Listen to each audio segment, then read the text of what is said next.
Uhayyikum bitahiyatil Islam, tahiyah mubarakah. Assalamualaikum warahmatullahi wabarakatuh. Alhamdulillah rabbil alamin wa bihi nasta'inu ala umuri dunya waddin. Wa sallallahu ala sayyidina Muhammad wa ala alihi wa sahbihi ajmain. Wa ba'du, ibu dan bapak sekalian, puji dan syukur selalu kita memanjatkannya kepada siapa ibu? Kita itu memuji siapa? Allah. Kenapa kita harus memuji Allah? Dialah yang telah menciptakan kita, memberi rezeki kepada kita, dan kitalah ada dalam genggamannya. Semua kita adalah hanya milik Dia semata. Allah Subhanahu wa Ta'ala memberikan beragam nikmat yang begitu banyak kepada kita, terutama adalah nikmat iman yang alhamdulillah selalu memotivasi kita, memacu kita untuk beribadah, beramal saleh, dan melakukan hal yang diridhoi dan dirahmati oleh Allah Subhanahu wa Ta'ala. Salawat dan salam semoga Allah limpahkan kepada junjungan kita semua. Siapa junjungan kita? Nabi Muhammad Sallallahu Alaihi Wasallam serta keluarga dan para sahabat, dan siapapun yang mengikuti jejak langkahnya sampai dengan manusia sekarang. Ya, kalau manusia sekarang berarti siapa dong? Kita. Jadi kita boleh dong minta salawat sama Allah? Boleh, kalau sana sudah minta mintanya kepada Rasulullah, kepada sahabat, tabi'in, dan kepada siapapun yang mengikuti jejak langkahnya termasuk kita. Jadi kita minta salawat dan salam kepada Allah Subhanahu wa Ta'ala. Bisa begitu? Bisa. Kan? Kata Rasulullah, Man shalla alayya salatan sallallahu alaihi biha asbar. Barang siapa yang bersalawat kepada aku satu salawat, berarti ia sesungguhnya mensalawatkan untuk dirinya 10 kali salawat. Ya. Mudah-mudahan Allah Subhanahu wa Ta'ala bimbing kita agar menjadi hamba Allah yang pandai bersyukur. Amin. Dan mudah-mudahan Allah Subhanahu wa Ta'ala bimbing kita semua, Pak, menjadi hamba Allah yang bersyukur, mengikuti sunnah Rasulullah SAW. Amin. Pertama, mohon maaf keterlambatan. Tadi Pak Ihsan sudah nongkrong di rumah saya sejak pada subuh, tetapi saya hanya tertidur karena tadi malam delay pakai pesawat, gara-gara Indonesia kalah 0-2. Jadi delay pesawatnya, lalu nyampe ke Jakarta jam berapa? Jam 11 lebih, sampai ke rumah jam 1 kurang. Jadi kurang tidur. Karena di pesawat juga ada sedikit terganggu, karena di sebelahnya ada penumpang perempuan, jadi agak susah konsentrasi untuk tidur. Ya, laki-laki lah bu saya ini. Harus istighfar aja tadi malam itu. Sekarang mau bahas apa ini? Karena ini bukan jadwal saya iseng aja. Kata Pak Ihsan, besok subuh bisa nggak? Nggak bisa, orang sangat kemana-mana ya.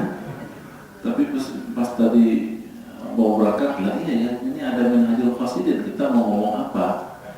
Saya jadi tidak tahu apa yang saya omongkan karena tidak bawa kitabnya dan belum dibaca. Sampai apa kemarin, mesti ingat nggak? Tentang sholat ya kalau masalahnya. Oke deh kalau begitu. Tentang sholat.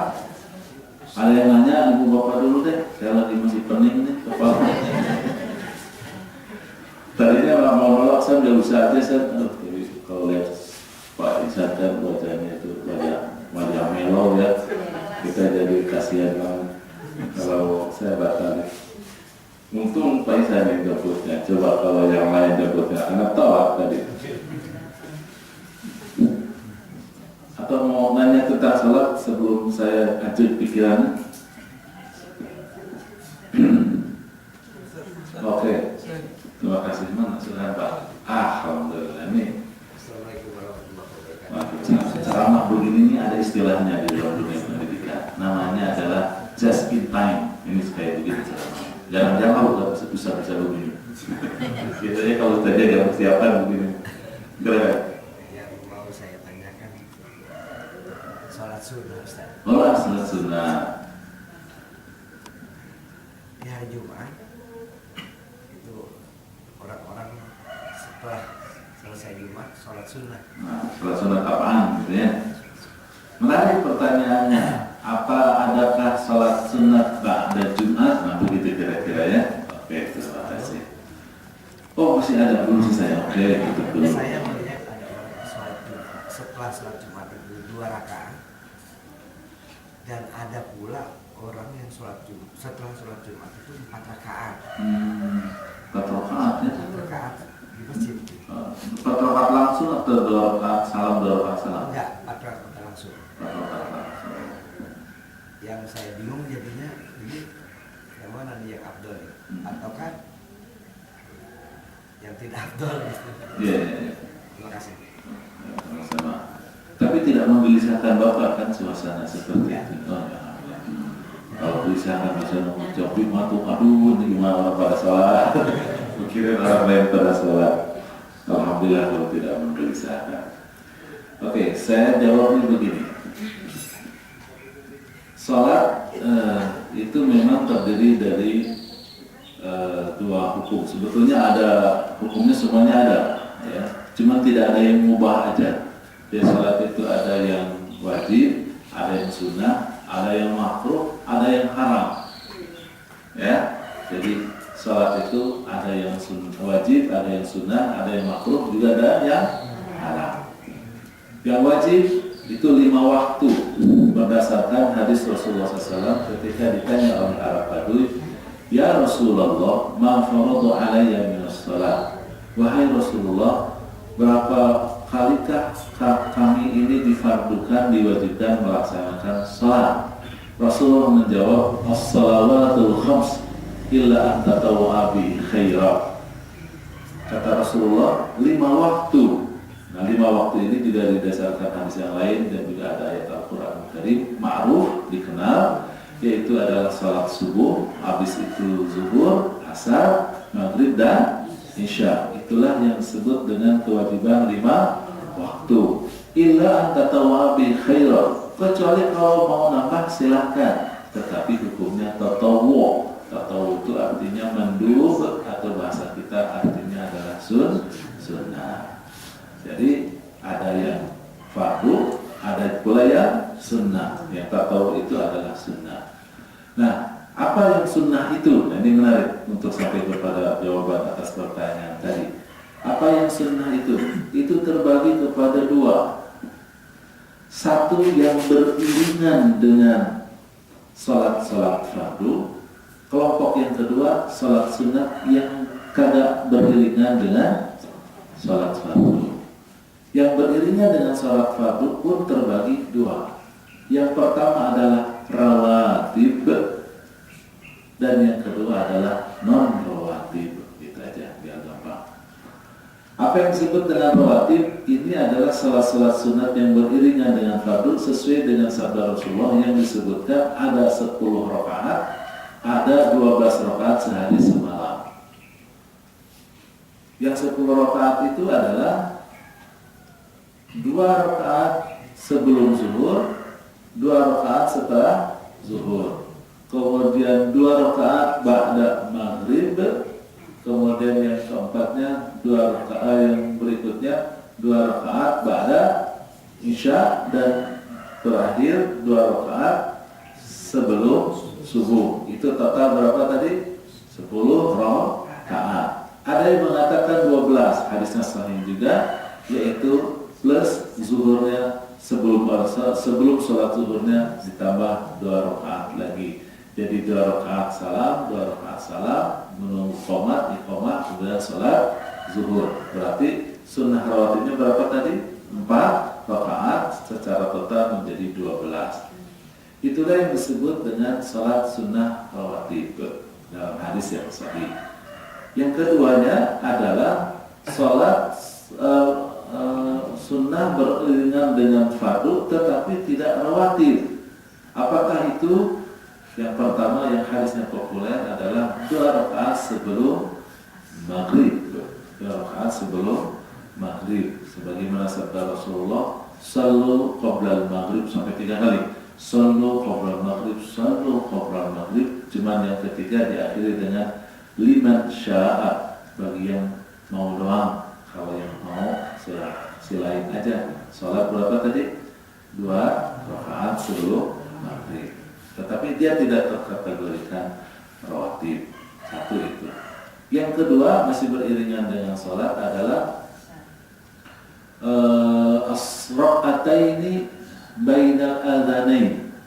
2 rakaat antara 2 adzan. Maksud 2 adzan di situ adalah antara adzan dan qomat. Berarti ini berlaku di hampir seluruh waktunya, kecuali tentu tadi yang ada qobliyahnya, seperti qobla maghrib, qobla isya, qobla asar. Itu juga diperbolehkan melaksanakan itu, karena dia namanya adzanain kan berarti berkaitan dengan sholat, karena sebelum qomat berarti dia melaksanakannya sebelum sholat.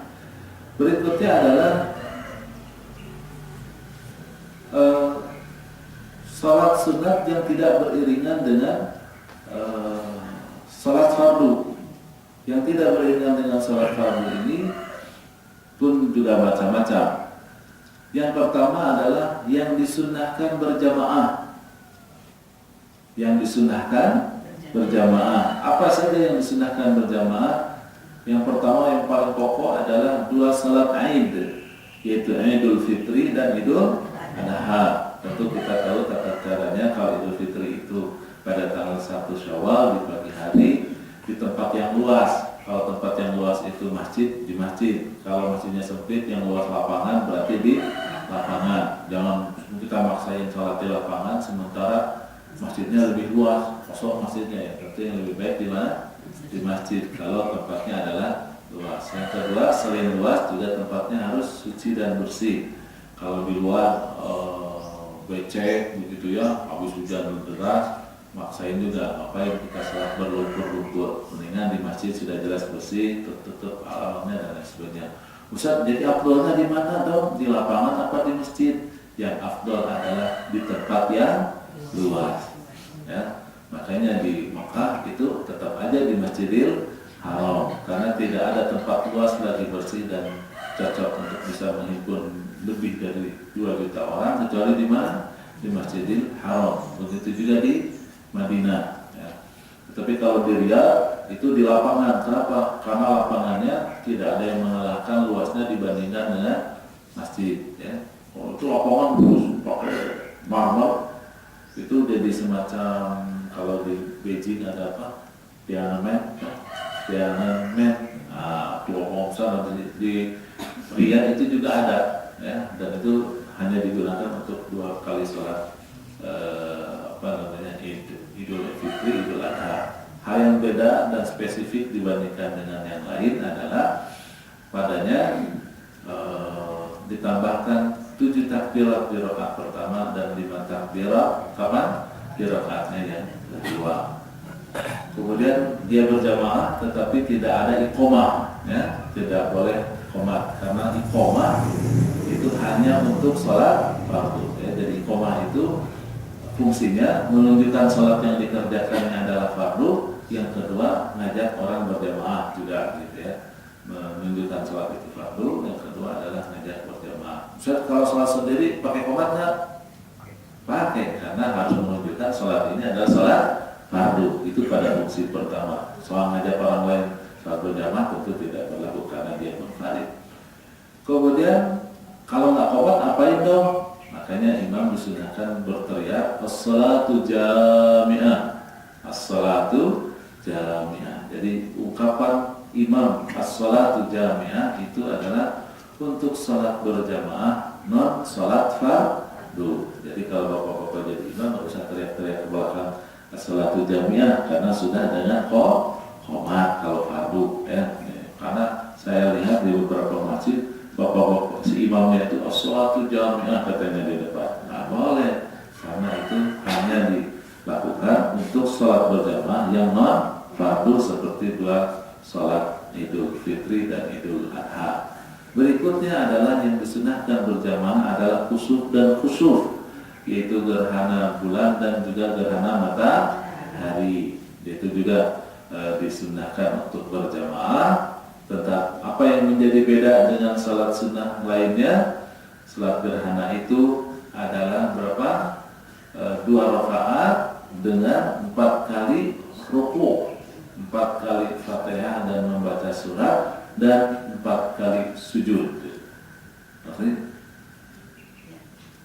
nah, 2 rakaat, 4 kali Fatihah, 4 kali ruku, dan 4 kali sujud. Kebayang? Nah, itulah salat sunat gerhana. Jadi pertama baca Fatihah, kemudian baca surat, kemudian ruku. Setelah ruku, tidak. Setelah tidak, baca lagi Fatihah, baca lagi surat, kemudian ruku. Tidak, kemudian sujud, duduk antara 2 sujud, sujud yang kedua, berdiri lagi. Nah, begitu di rakaat kedua, kemudian baca Fatihah dan surat, ruku, tidak, terus Fatihah dan surat lagi, kemudian ruku, tidak, sujud pertama, duduk antara 2 sujud, dan sujud yang kedua, terakhir bangkit dari sujud kedua, duduk tasyahud, membaca tasyahud, salawat, kemudian salam. Itu urutannya kalau kita melaksanakan sholat gerhana, baik bulan ataupun gerhana matahari. Itu kekhususannya. Dan tentu saja rakaat Fatihah surat pertama itu panjang banget. Fatihah kedua surat yang kedua panjang sekali. Kemudian Fatihah dan surat yang ketiga setengah panjang, ya panjang tapi masih 3/4 panjang. Nah, baru kemudian yang terakhir adalah panjang atau setengah panjang lah, kira-kira begitu.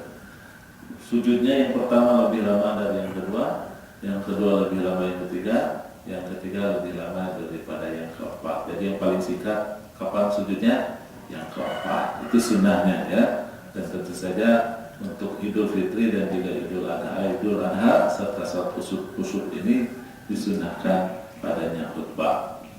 Kemudian berikutnya masih yang disunahkan berjamaah adalah sholat istisqa. Itu disunahkan juga untuk dilakukan secara berjamaah. Apa yang menjadi beda dengan yang lain? Sama sepertinya ini dengan sholat 2 rakaat lainnya, tanpa tambahan 7 dan 5, tanpa tambahan ruku dan baca Fatihah dan surat sebagaimana sholat khusuf dan khusyuk. Tetapi yang menjadi beda adalah performance-nya, ya, performance kita. Selain memang ini sunnahnya di lapangan, hujan, itu yang dicari, ya.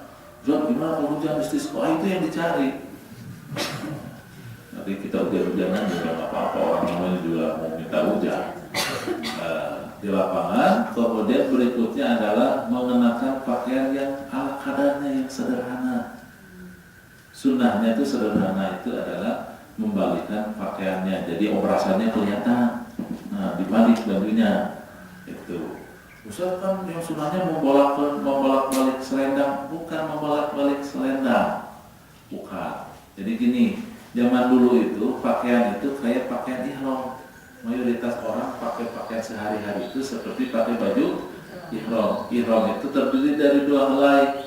Helai atas disebut ridaun, yang ke bawah itu namanya izarun. Izar sama rida. Sini ada ibu rida, ya, ada. Nah, itu artinya ibu selendang, itu namanya ibu rida. Nah, rida itu ya ada, karena pakaian tentu ada bagian dalam, ada bagian luarnya. Nah, begitu. Berarti biasanya bagian dalam itu yang halus, bagian luar yang mungkin yang agak kasar. Kalau istisqa itu dibalik, yang seharusnya dalam menjadi luar, luar menjadi dalam. Jadi bukan kalau ini bawa selendang, ini mau jadi bohongan pada bawa selendang. Nah, bukan, maksudnya adalah pakaian atasnya yang dibalik. Nah, itu sunnahnya. Perempuan berarti kerudungnya dibuka, dibalik ibu, ya. Jadi terbalik sehingga mereknya kelihatan, gitu ya. Asal jangan kelihatan bandrolnya aja. Karena harus tampil sederhana, gitu ya. Kesederhanaan itu juga disunahkan bahwa hewan-hewan peliharaan yang kehausan, bawa kambing yang kehausan, bawa sapi kehausan, gitu ya. Itu sunnahnya. Jadi dibawa ke lapang itu. Saya bawa ayam, ayam mah bikin ribut nanti kemana-mana, nggak usah dibawa lah ayamnya. Apalagi kucing angora lagi ya, aduh kucing angora mah saya subur juga kelihatan gitu ya. Jangan bawa kucing angora juga, yang disunahkannya adalah ternak dibawa ke lapangan. Plus kemudian ada khutbah dan di dalam khutbahnya ada doa minta hujan. Ya, Allahumma aghithna, Allahumma aghithna, Allahumma aghithna, atau dengan doa lain. Plus dengan khutbahnya tadi sambil mengangkat tangan tinggi. Ada dua riwayat, boleh dengan menunjuk kepada Allah Subhanahu wa taala berdiri atau dengan dua tangan yang diangkat ke atas. Boleh dua-duanya, boleh salah satunya. Itu sholat sunnah istisqa. Gitu. Berikutnya yang terakhir adalah tarawih. Sholat sunnah tarawih. Apa yang disebut dengan sunnah tarawih? Qiyamul lail di awal malam berjamaah pada bulan Ramadan. Ada 4 keywordnya ya. Apa barusan?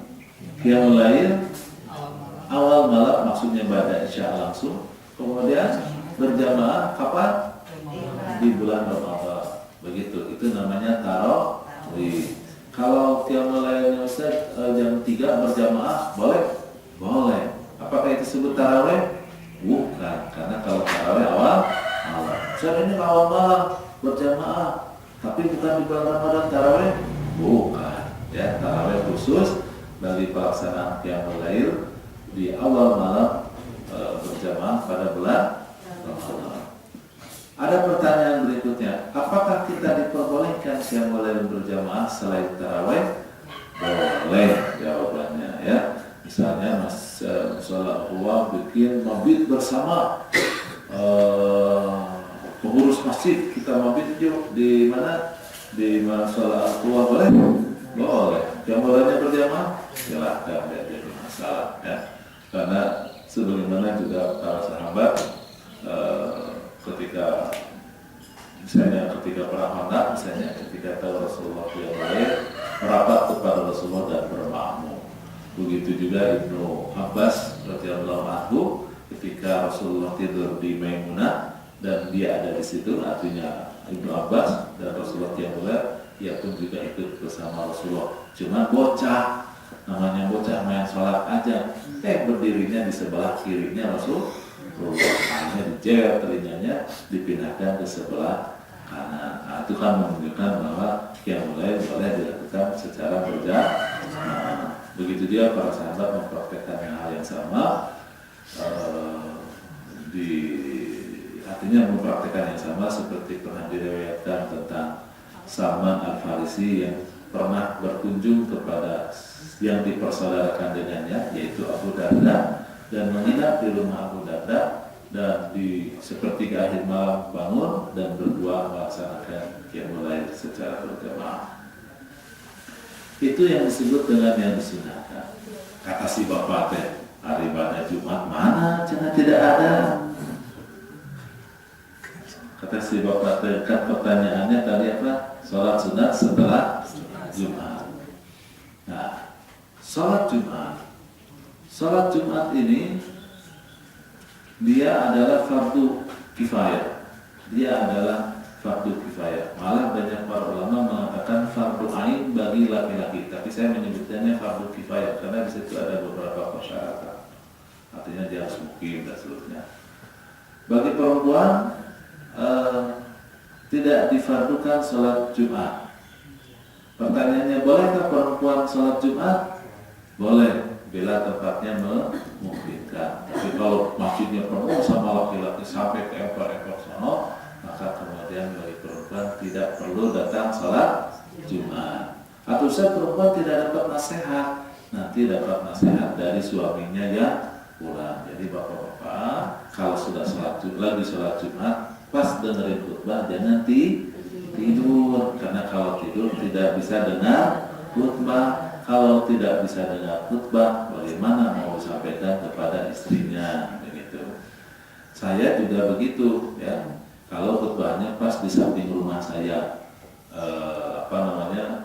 maksudnya kalau saya di rumah saya kalau di samping rumah saya nggak bisa pernah bilang ke istri saya, ya, karena cukup saya mendengarin dari sound system dari ini karena dekat banget.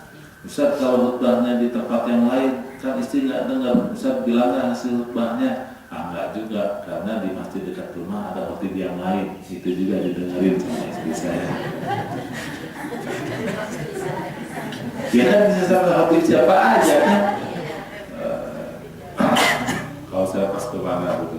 Jadi kalau bapak-bapak seharusnya takut waktu khutbah itu ragu gitu ya, istri kita dengerin khutbah tetangganya apa enggak, sebaiknya disampaikan. Atau tanya dulu, "Mah, nih tadi dengerin khutbah enggak?" Nah, terpaksa akan disampaikan yang kita dengarkan waktu kita Jumatan. Gitu ya. Jadi sekali lagi bapak-bapak, diharamkan apa dilarang, saya juga kurang tahu ya, untuk tidur di waktu khutbah sedang berlangsung di saat sholat Jumat, begitu ya. Nah, sholat Jumat itu dia adalah bukan pengganti. Cara lain kita melaksanakan sholat zuhur. Oke. Sholat Jumat adalah cara lain kita melaksanakan sholat zuhur. Apa dalilnya? Dalilnya tadi bahwa sholat sehari semalam berapa tadi? 5 waktu. Salah satu waktunya sholat zuhur. Kalau Jumat hari atau bukan? Hari, sama dengan hari Sabtu, Ahad sampai dengan Kamis, sama saja. Jumat juga adalah hari. Maka di hari Jumat juga difardukan kita sholat zuhur. Karena pada sholat waktu zuhur di hari Jumat itu ada syariat Jumat, maka Jumat itu menduduki posisi sholat zuhur. Oke, sampai di sana. Dalil yang kedua, perempuan yang nggak ikut sholat Jumat, sholat ngapain dia? Zuhur. Jangan libur sekarang mana sholat zuhur. Habis kan yang fardu adalah Jumat, sementara perempuan tidak boleh sholat Jumat. Bagaimana kalau dia sendirian atau berdua bertiga di perjalanan, atau tidak di perjalanan di rumah, bapak-bapak tapi sakit, atau bapak-bapak di penjara misalnya tidak boleh Jumatan. Kenapa sudah lakukan nanti sholat Jumat atau sholat zuhur? Sholat zuhur. Jadi dengan demikian Jumat adalah cara lain kita melaksanakan sholat zuhur. Karena dia adalah cara lain untuk melaksanakan sholat zuhur, maka segala hal berkaitan dengan sholat zuhur berlaku untuk Jumat. Apa coba? Bukan, yang paling pokok adanya adanya kalau Jumatan ada.